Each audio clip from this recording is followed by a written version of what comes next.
Patuloy na tinutugunan ng pamahalaan ang pangangailangan ng mga biktima ng bagyong Yolanda sa Eastern Visayas. Ayon kay Presidential Spokesman Edwin Lacerda, may mga programa ang pamahalaan para tiyakin ang kanilang kapakanan at kaligtasan. Nag-ulat si Rocky Ignacio mula sa Malacanang, live.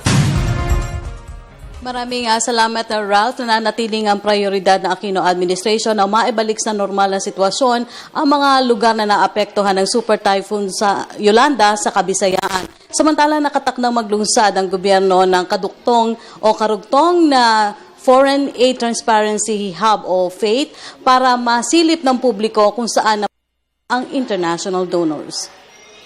Init ng Malacanang ang pagsisikap ng pamahalaan na tugunan ang pangangailangan ng mga biktima ng Super Typhoon Yolanda. Sinabi ito ni Presidential Spokesperson Edwin Lacerda sa harap ng United Nations International Children's Emergency Fund post-Yolanda report na bagamat may rehabilitasyon sa mga apektadong lugar, posibleng maapektuhan pa rin ang mga bata sa pagkalat ng mga sakit, kakulangan sa edukasyon at karahasan. Ayon sa kalihim, kumikilos naman ang mga pinuno ng kinaukulang ahensya para protektahan ang kapakanan ng mga survivors.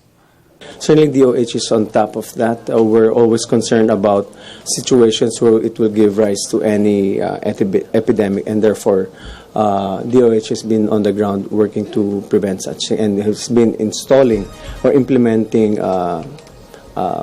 procedures to make sure that such an event does not happen.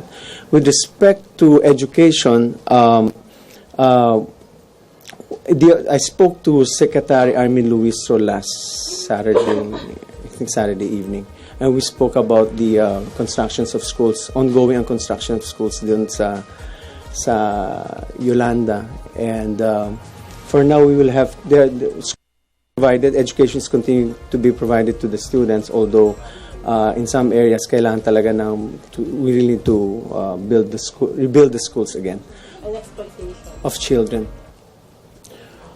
Well, we'll make sure that the SWD is on top of that situation. Well, of course, we are concerned about kung wala na yung mga magulang. And therefore, the SWD would have to take care of those orphan children, if any, kung meron. But right now, kung may mga magulang naman sila, we continue to provide relief efforts to our people. Tumulong ang UNICEF sa pagbakuna sa 83,200 na bata sa Yolanda hit areas laban sa tigdas, habang 53,300 na bata ang tumanggap ng vitamin A supplements.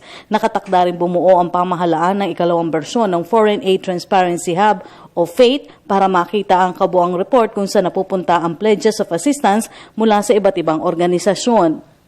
Original plan kasi is just to track government donations, but right now we'll also track kung saan napupunta yung pledges of assistance to the multilateral organizations, just to show a clear picture. Impression kasi lahat ng pera, yung 23 billion sa gobyerno, hindi totoo yun eh. Batay sa FAIT website, umabot na sa mahigit 24 na bilyong piso ang total aid pledge, kung saan 21 bilyong piso dito ay non-cash donations. Wala pa rin impormasyon sa kabuuang halaga ang posibleng na-turn over na ng foreign donors. Nauna na ipinahayag ng Malacanang na ang lahat ng donasyon na napunta sa gobyerno ay sumasailalim sa Commission on Audit. At yan po ang ating pag-uulat mula dito sa Malacanang sa tulong ng RTVM. Ako po si Rocky Ignacio para sa Telebisyon ng Bayan. Maraming salamat, Rocky Ignacio.